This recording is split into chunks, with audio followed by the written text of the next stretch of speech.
Welcome back, everyone. This is lecture 13, page 1, part 1. And we are moving on to 19th century, and while a century before, the 18th century was the century of Euler, there is a little bit of a difference in 19th century. There were many mathematicians, giants I would say, that made significant advances in landscape of mathematics. And we can't possibly talk about all of those, but we'll pick Cantor and we'll give some of the most interesting and great results of his work. So this lecture will be in two parts. In next chapter also we will continue with the work of Cantor. Okay, so the topic really is the following. That's what we are going to prove. That would be the great theorem.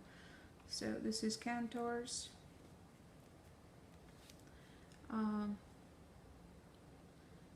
proof of reals, meaning the set of all real numbers, are uncountable. Okay, so before we actually talk about this concept of uncountable, I'll give some preliminaries first, and then we'll move on to, in the second part, with the proof that the set of real numbers is uncountable. So what does it mean for a set of elements, being those numbers, being uncountable, or countable for that matter? Okay, so before we actually move on with that, I'm going to pose a question. If we are given a list of numbers in their decimal form, can one actually tell whether they are rational numbers or irrational numbers? For example, so some preliminaries. Okay, so let's say that I'm giving you the following numbers: 0.777, 0.7777, ...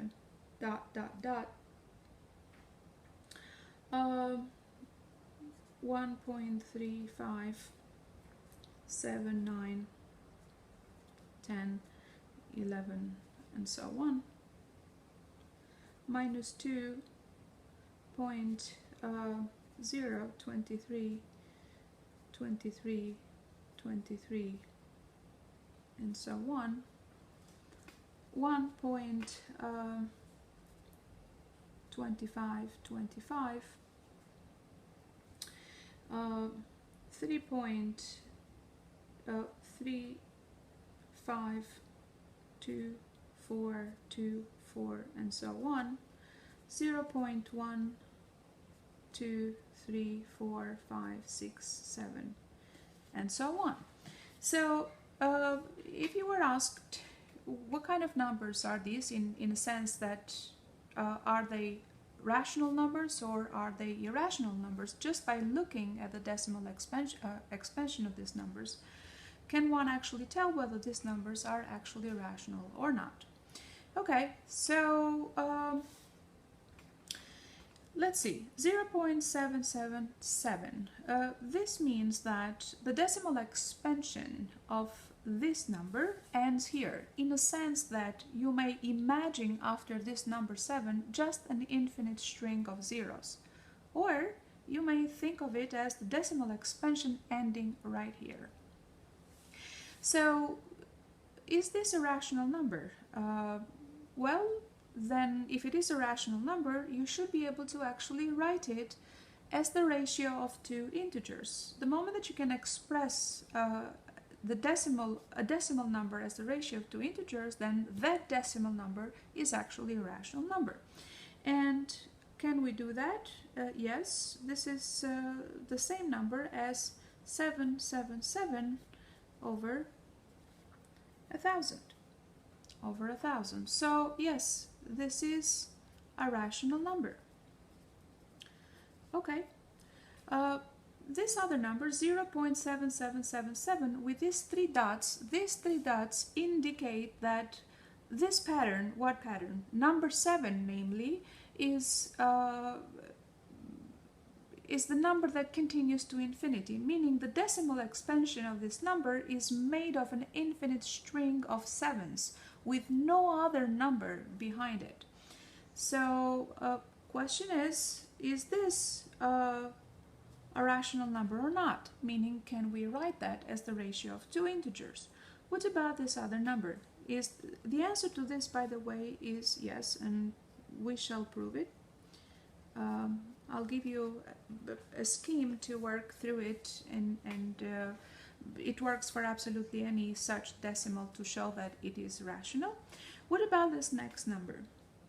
So this number is 1.35791011.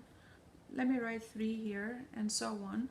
The 3 dots indicate that the numbers continue, but not with a specific pattern. So, as it turns out, this would be an irrational number. An irrational number. Why? Because we cannot write it as a ratio of two integers. We will see in a minute. What about this other number?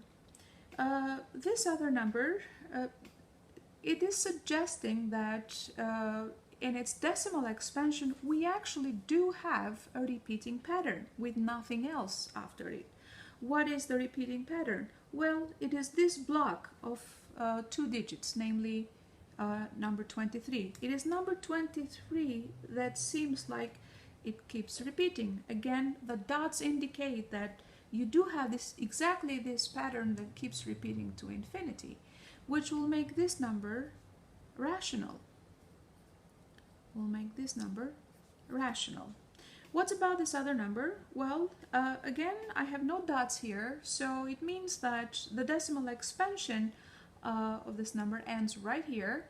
You can simply move the decimal point to the end of this and divide by that many powers of 10, much like we did here. So this is also a rational number. A rational number. What about this number? Well, looks like the block of digit 24 is what keeps repeating to infinity. So it will make this number also rational. As I said before, we will show why. This one is 0.1, 2, 3, 4, 5, 6, 7, and so on. The decimal expansion of this number is constructed simply by listing all natural numbers. So there will be no repeating pattern there, and we actually have to give a little proof to that, but this is actually an irrational number. Okay, so just by looking at decimal expansion of a number, you could sort of give a definition in terms of the number being rational versus irrational, if you know the decimal expansion of the number, of course. So if a number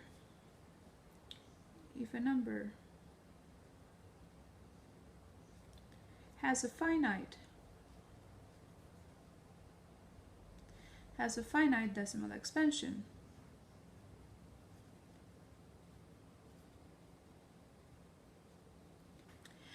or it has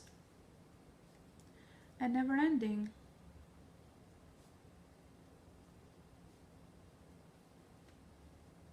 the key word being never-ending repeating pattern, repeating as well, repeating pattern, then the number is rational. Before I move on, when I say repeating pattern, it means that nothing else occurs after this repeating pattern. It means that you just have the pattern that repeats to infinity with not much else after it, with nothing else after it, rather. Okay, so if a number has a never-ending decimal expansion, a never-ending decimal expansion, and no repeating pattern,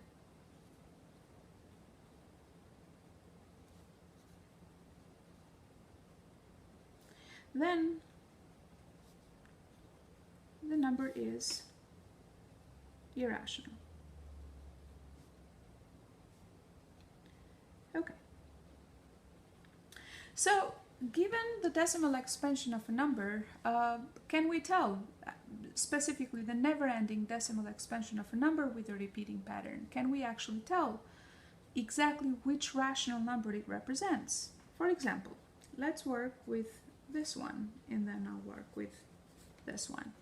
So let's say that the number that I want to find out which ratio represents, that is the number 0.7777 with 7's never ending.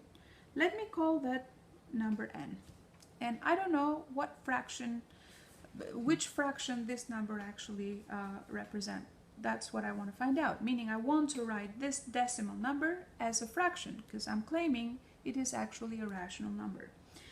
So here's what we do, and this scheme, as I said before, works for absolutely any repeating decimal to write it as a fraction. Okay, so the first thing we do is we move the decimal point. First, we need to make sure how long is the block that is repeating, meaning the block that repeats itself is made of how many digits? In this case, it's only one. It's just the digit 7 that keeps repeating. So we have a block of one digit that keeps repeating to infinity. So the first thing we do is we move the decimal point after the first repeating block. In this case, is after this 7. How can you achieve that? Well, you do that by multiplying 0.777 with 7's never ending by 10, because you're only moving the decimal point one place to the right. So if you multiply my number n by 10, then 10n will be 7.7777 with 7's never ending. Okay, now from this number I will subtract my original number n, 777 with 7's never ending, and let's see what I get on both sides. 10n minus n is equal to 9n. Now, the idea is this. You're moving the decimal point as many places as you need to the right of the decimal point, enough so that after the decimal point, when you do this subtraction, when you align those numbers, when you subtract one from the other, you need to make sure that after the decimal point, at this point, there is nothing else other than the repeating pattern. That will guarantee that when you subtract, you'll get nothing but zeros here, because 7 minus 7 is 0, 7 minus 7 is 0, and since you have zeros to infinity, this ensures that after the decimal point, you have nothing but zeros. 7 minus 0 is actually 7. So you're saying that 9 times n equals to 7. That means that the number n itself is nothing other than 7 over 9. So, and if you take the calculator or do the long division and you not subtract but divide 7 by 9, you'll see that you get this decimal. Okay, so as I said before, this is a procedure that works for absolutely any repeating decimal. So let's take another case, this one for example, just to give a slightly more complicated. So the number here that I want to represent as a fraction now is 3.3 3, 5, 2, 4, 2, 4, 2, 4, and so on. Notice here that the repeating block is 2 digits, 2 and 4. That's the block that keeps repeating to infinity with no other pattern behind it. So the first thing we do, we need to move the decimal point. By how many places to the right? 1, 2, 3, 4, because we need to move it right after the first decimal point. So you need to multiply number n by 1, 2, 3, 4. That means a power of 10, 10 to the power 4, or 10,000. So 10,000 times n will guarantee that the decimal point now is moved here. So you'll have 3, 3, 5, 2, 4, 0.242424, and so on. Okay, if you were to subtract directly this number here, we will have an issue, because when you align, I'm just going to write this with pencil so to be able to erase it in a bit, just so that I can make my point. And if I can find a pencil right here.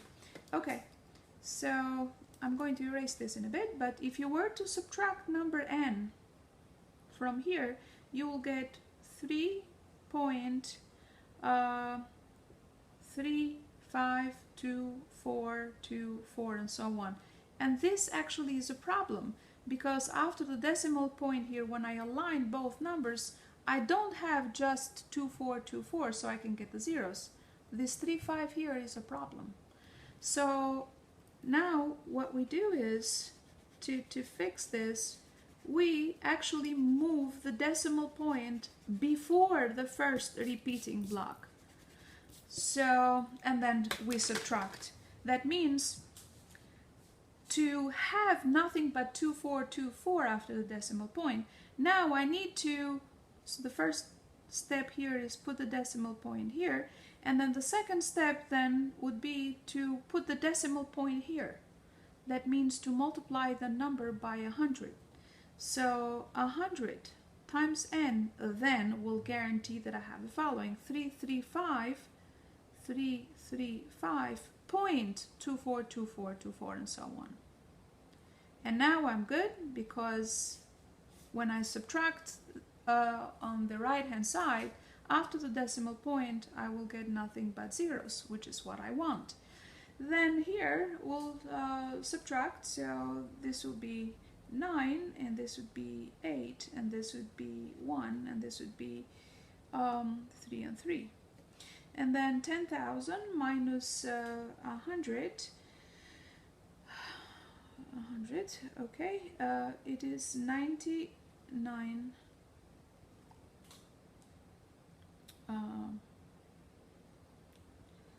Okay, so this means that the number n is 33189 over 9900.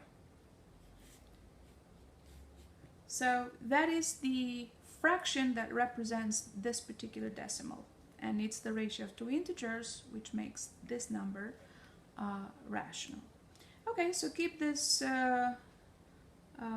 definition in mind. I mean, it's not the most formal definition, but it is something so you can recognize whenever you're given a decimal whether you're dealing with a rational number or an irrational number. Okay, so having said all that, I need to also prove something else, and I will need this little result when it comes to the next few proofs, or to mention something about it in the next few proofs. So anyway, we shall use this idea to actually show that 0.999 with 9's never ending is nothing other than another way of writing number 1. Now, some people may think that, well, 0.99 with 9's never ending can't possibly be 1. It's not exactly 1. It turns out that it is. Let's use this argument. So let me call my number n 0.999 with 9's never ending. The repeating pattern here is number 9. So I'll move the decimal point after the first digit to the right of the decimal point. That means I multiply my number n by 10, and then I have 9.99 with 9's never ending.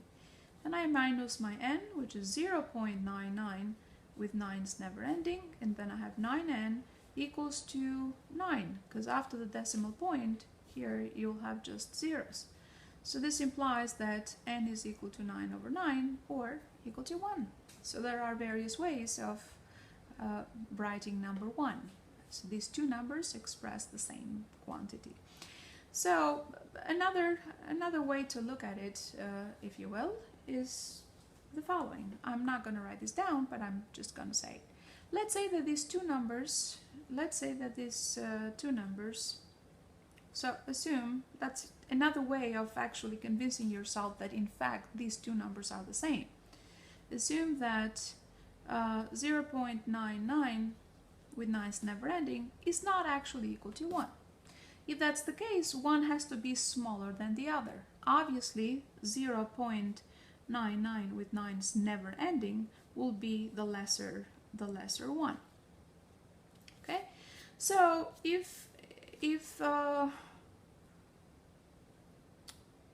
one is less than the other, then there must be something else in between.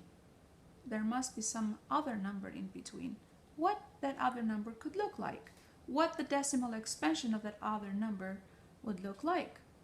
Well, that number certainly has to start with 0 point. Could the first digit after the decimal point of the number be, so could the number be 0.899 with 9's never ending? The answer is no, because this number is actually less than this. Could this be the number between the two, 9899? The answer is again no, because again 0.9899 is smaller than this one. In fact, you can use that logic and try to replace every 9 here with something lesser than 9. Every time you do that, you'll come up with a number that is less than 0.99, which means that there can possibly be a number between these two numbers. So that further means that they represent the very same number, namely number 1. So that's the heart of this argument. Also, hopefully by now you all know that 1/3 is nothing other than writing 0.333 with 3's never ending. And 2/3 is actually equal to 0.66 with 6's never ending. If you were to add both of these sides, then you get 0.99 with 9's never ending, and you'll get here 3 over 3, or the same as 1. So that's another way to look at the proof of this fact.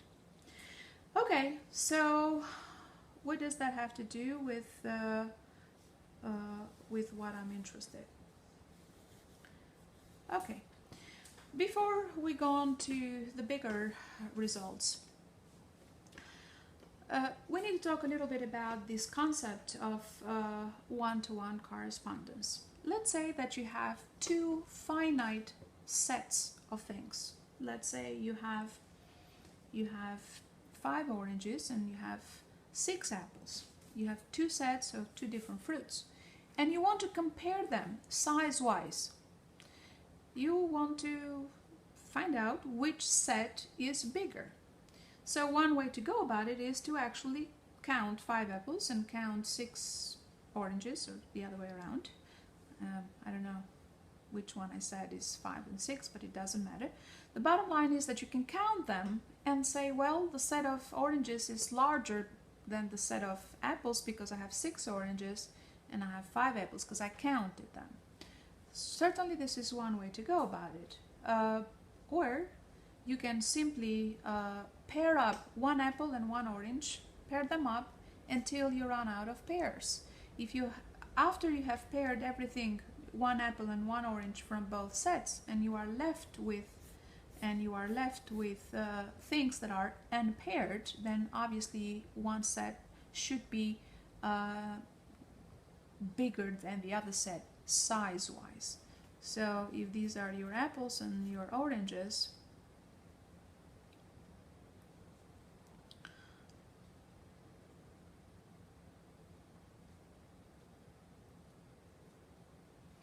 so you count here, you have more, you count here, you have less, or you can pair them up.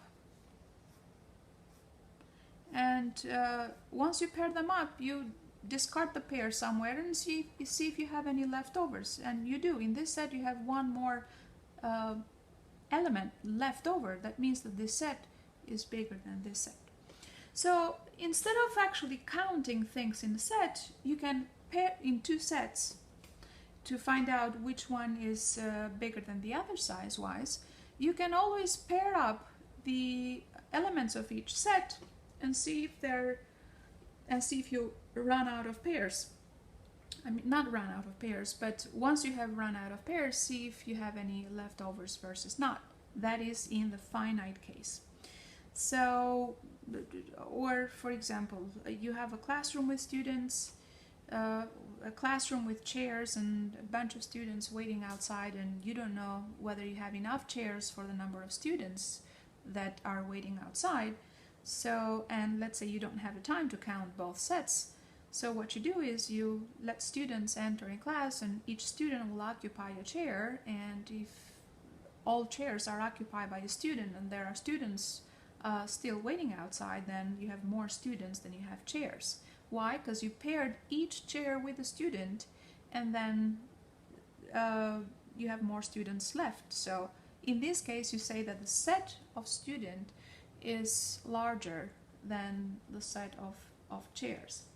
So in general, we say that two sets are equally numerous if there exists a one-to-one correspondence between the elements of the set.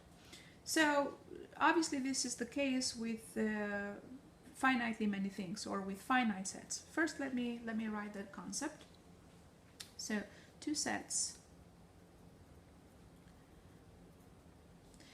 as it turns out, finite or infinite,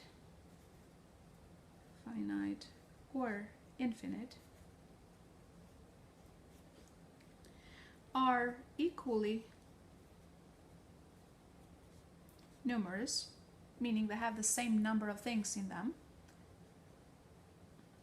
equally numerous, if and only if there exists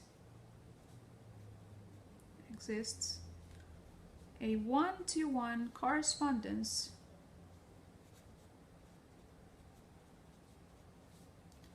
between their elements. One-to-one correspondence is nothing other than what you know from your previous classes as a bijection. So a bijection is a one-to-one and onto map. That's what we call a one-to-one correspondence, or a bijective map, or a bijection. Okay, their elements. Now, so the finite case is not that interesting. You know, you run out of things, you pair up things, and if you paired up everything with everything and you have leftovers, then obviously one set will be larger than the other. So the number of things in a set is, again, this is not a formal definition, but an idea at this point. So the number of things, number of elements in a set is what we call cardinality of the set.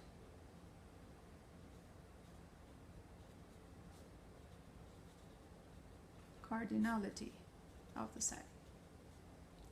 So in some sense, whenever we talk about the cardinality of a set, we mean the size of the set. So the number of things in the set.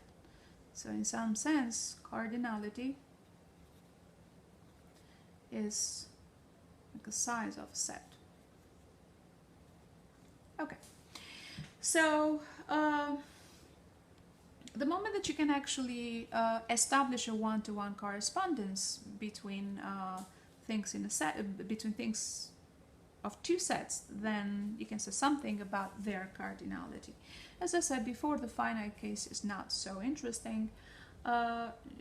We now jump to the more interesting case of the infinite sets. So the very first set that we shall discuss is the set of counting numbers. So, well, almost the set of counting numbers. So let's say we have the set A, and the set A is nothing other than the set of all natural numbers, but omitting number 1. So this is set 2, 3, 4, 5, 6, 7, 8, and so on. Obviously, this is an infinite set because there are infinitely many natural numbers or counting numbers. Natural numbers are otherwise known as counting numbers because you naturally use them to count.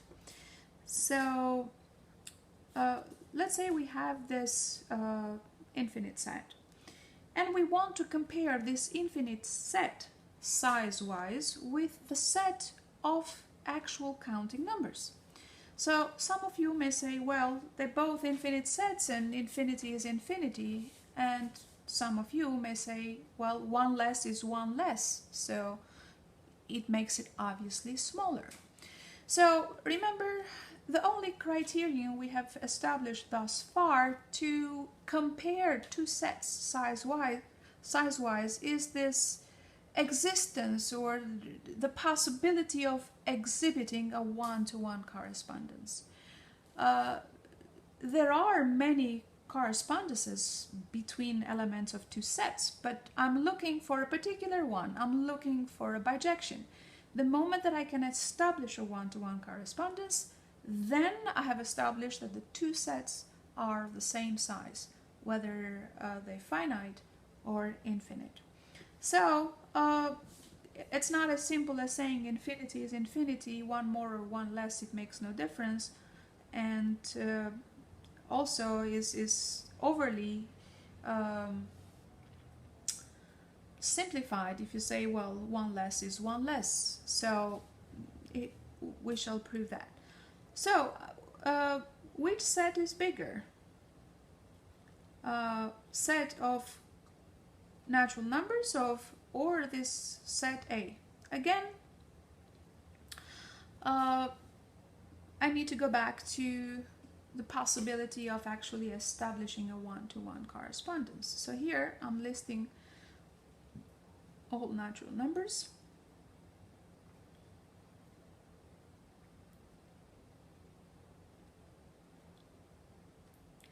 And so on.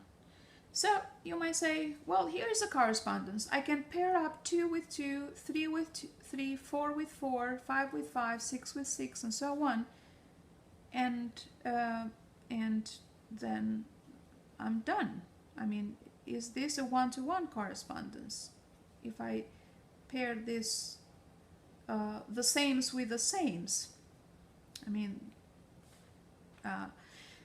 if I pair up 2 with 2, 3 with 3, this is some correspondence, but it's not a one-to-one correspondence. Why? Because number 1 is paired with nothing. So while this is some sort of pairing between the two sets, is not the pairing that we're looking for. Okay, so what is it that we're looking for? Let me just write this again. So this is the set 2, 3, 4, 5, 6, 7, 8, and so on. And this is 1, 2, 3, 4, 5, 6, 7, 8, and so on. Okay, well, I can do the following. I can pair 1 with 2, 2 with 3, 3 with 4, 4 with 5, 5 with 6, 6 with 7, 7 with 8, 8 with 9, and in fact I can pair n with n plus 1. Question is, will I run out of pairs ever? No. Meaning, if you pick any number you like at random in this set, do you know the pair on the other set? Absolutely. So if I pick some random n here, I know that it pairs up with n plus 1 on the other set.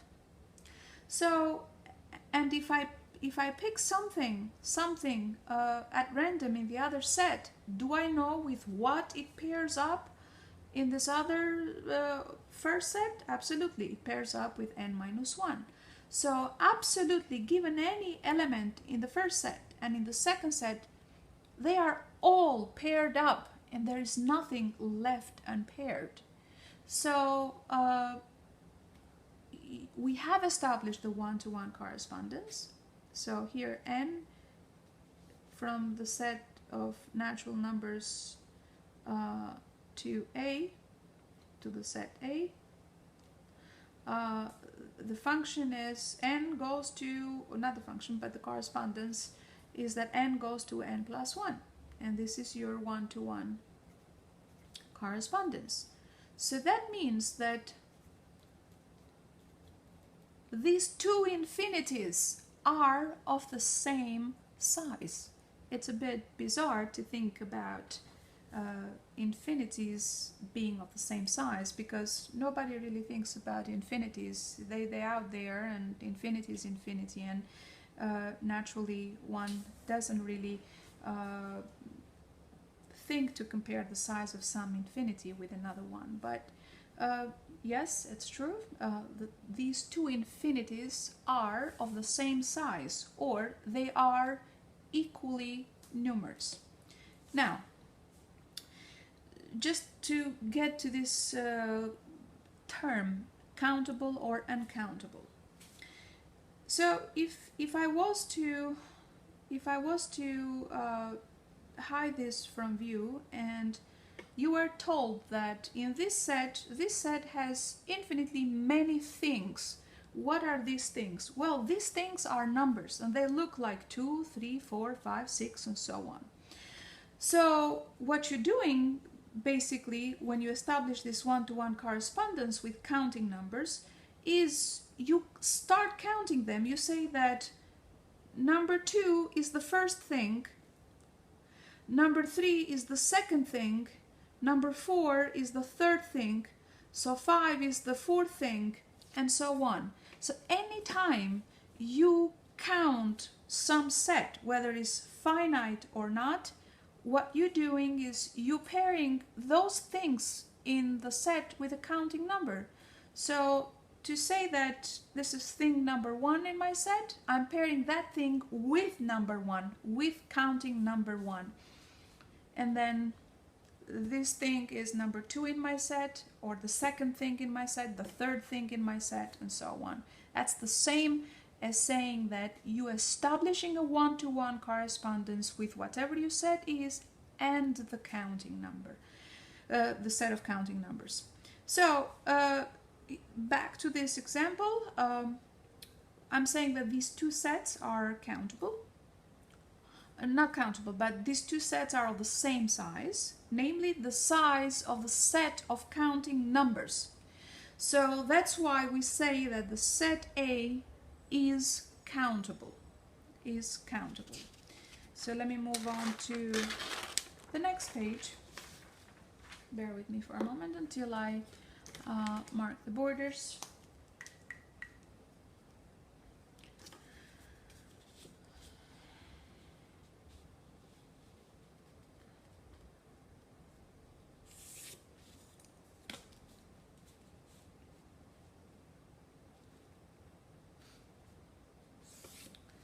Okay.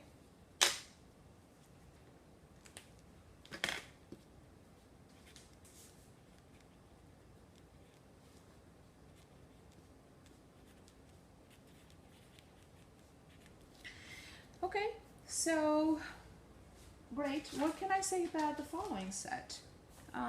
What about the set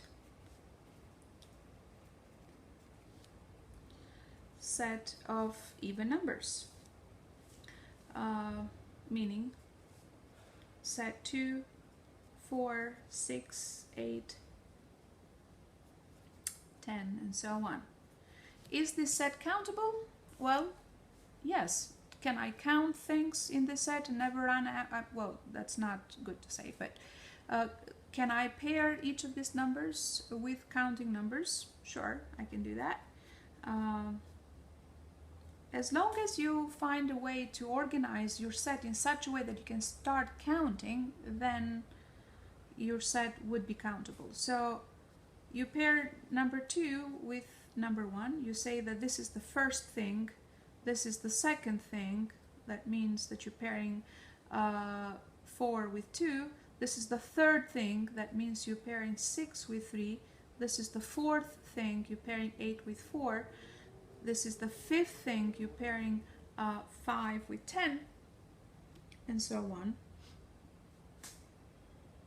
So each n here, if you were to randomly pick some n in this set, will be paired up with 2n, 2 little n in this set, and vice versa. If you picked anything in here, you know that it's paired up with that number divided by 2 here. So this set is also countable. So the size of this set is the same as the size of counting numbers, because you can count this. Alright, so the same goes. So E is countable. Okay. So are the set of all odd numbers. So let me call this set O. So the set 1, 3, 5, 7, 9, and so on. And what about the set of all rationals, actually? And we shall give a proof of that.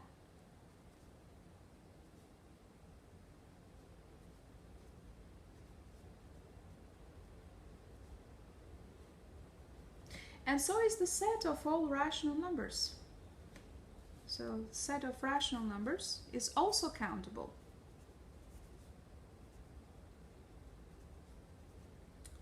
Alright, so while it is not so difficult to establish a one-to-one correspondence with things like this, odd and even numbers, it's not so obvious here. So you might say, okay, fine, I want to start counting things here, but where do I start? Should I start at -4? Well, if I start at -4, if -4 is my starting point, what about those numbers that are after or to the left of -4? How do I get back to them? Because once I start counting from -4 and I say this is 1, this is 2, 3, 4, 5, 6, 7, and so on, then I never stop on this direction. How do I go back to infinitely many numbers in this direction? So -4 is not a good choice to start counting. You can say 0. Sure, so 0 is number 1, or thing number 1 in your set. Then 2 is the 1 is the second, 2 is the third, 3 is the fourth, and so on. But at what point do you stop to actually go back to the negative ones? So maybe we can just rewrite the set of rational numbers in such a not rational numbers, but integers in such a way, maybe in a more organized way, I mean, and then see if we can start counting from there. For example, what if I was to write the set of rational number integers as follows? I start with 0, and then 1, and then -1, and then 2, and then -2, and then 3, and then -3, 4, -4, and so on. If I did this, will this way of writing integers will guarantee that I eventually can write out all of them and I'm not missing anything? Absolutely. But now I have a starting point. So now I can start count and say thing number 1, thing number 2, number 3, number 4, number 5, or I can start pairing 0 with 1, which is here on set of natural numbers. I can call 1 the second thing, I could call -1 the third thing, 2 the fourth thing, -2 the fifth, 3 the sixth, -3 the seventh, 4 the eighth, -4 the ninth, and so on. So do I know what type of, what would be the pair here? Sure. You will know here that every number n, if you see on the list, is paired with twice itself. So 3 times 2 is paired with 6, 2 times 2 is paired with 4, 1 times 2 is paired with 2, 4 times 2 is paired with 8. And its negative will be paired up with 2n plus 1. So if you pick anything at random, n or minus n from here, you will know what the pair will be on the other side, and so on. So this actually shows that integers are countable, or the set of integers is the same as the set of counting numbers size-wise, or these two sets have the same cardinality, or these two infinities are of the same size. These are all saying the very same thing. Okay, now what about the set of rational numbers? This is a little bit more difficult, because where do you start counting rational numbers? Where do you end? So, for example, if 1 over 1 or 1 over 2 would be, let's say, your starting point, what would be the next rational number? In fact, there is no such a thing as the next rational number, because the moment you think you found the next rational number after 1 over 2, we can find yet another one closer to 1 over 2 than the one you thought before. So irrational numbers have this property that probably some of you may have heard it before. Rationals are actually dense. Again, whatever that means, but basically that's the idea. Between any two rational numbers, there are infinitely many more rational numbers. That's not the case with integers. Between any two integers, there are no other integers. For example, between 1 and 2, there is no other integer, and that's not the case with rational numbers. And that makes it a little hard to see where do you start counting. What would be the starting point for rational numbers? 0 is a good candidate, sure. So if 0 is your first rational number, then what would be the next?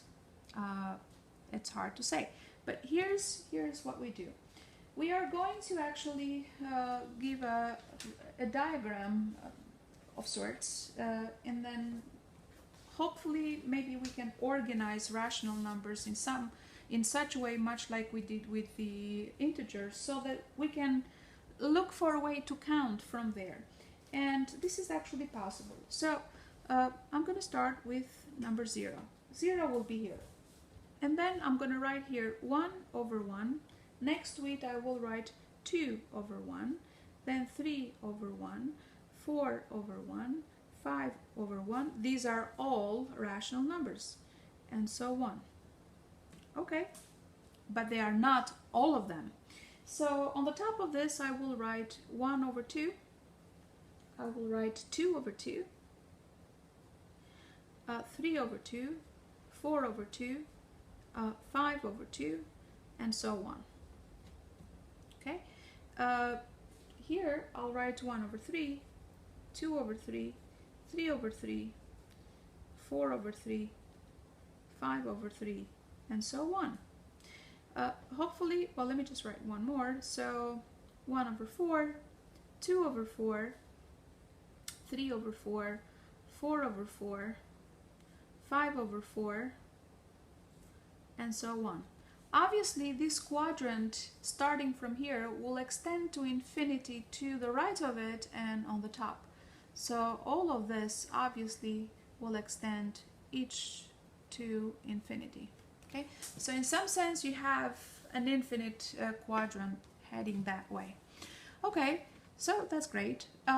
If I keep doing this, will it be guaranteed that this way I am actually writing, or this is a way to write absolutely any rational, positive rational number that you can think of?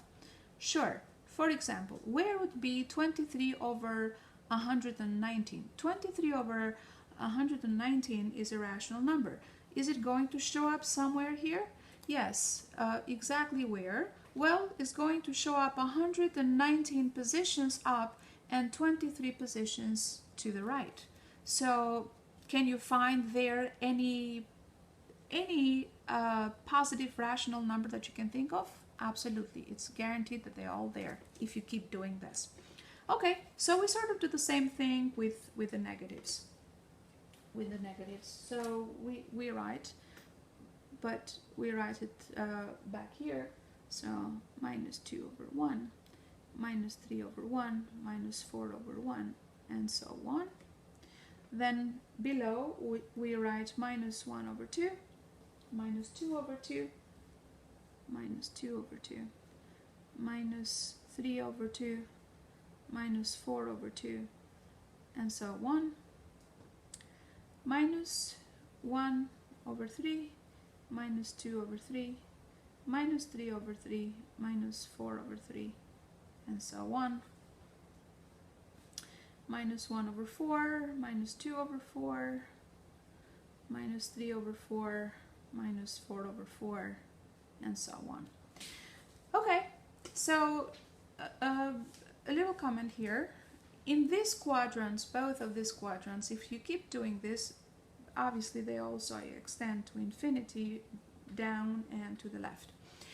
So if we keep doing this, then we certainly can write absolutely any rational number that we can think of. Keep in mind, in these quadrants there are a lot of redundancies. For example, 2 over 2 is the same as 1 over 1, is the same as 3 over 3, same as 4 over 4. It's okay, they represent the very same number, number 1. Or 2 over 4 is the same as 1 over 2. It's okay, there will be infinitely many of these redundancies, but that's perfectly fine. It doesn't mean that it means that I'm listing the same number infinitely many times, but it doesn't mean that I will count that number again and again. So, okay, question now is, how do you actually start counting this? We are going to move in a circular motion. So we will call 0 the first thing, or we will pair 0 with number 1. The next thing in our list would be number 1 over 1. I'm not going to move on this direction now, but I will go down here. And I'll say this is the third. Then this will be the fourth. Then I'll go up and I say this is the fifth. This is the sixth. This is the seventh. This is the ninth. This is the 10th. I made a mistake. Hold on. So, first, or 1, 2, 3, 4. My mistake once again. 1, 2, 3, 4.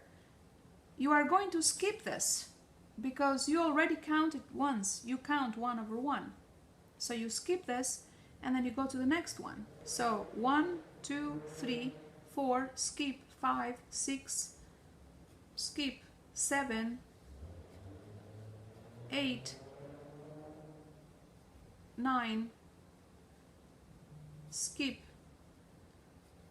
10, 11, 12, and so on. So each time, obviously crossing out the ones that you already counted. Things like 2 over 2, 3 over 3, 2 over 4, you're not gonna count it because you already counted 1 over 2. So yes, there is a one-to-one correspondence between all counting numbers and between all rational numbers. It's a little hard to explicitly say what the correspondence will be, but the idea is this. Okay, so this will be end of part 1, and we shall start with part 2 in a minute.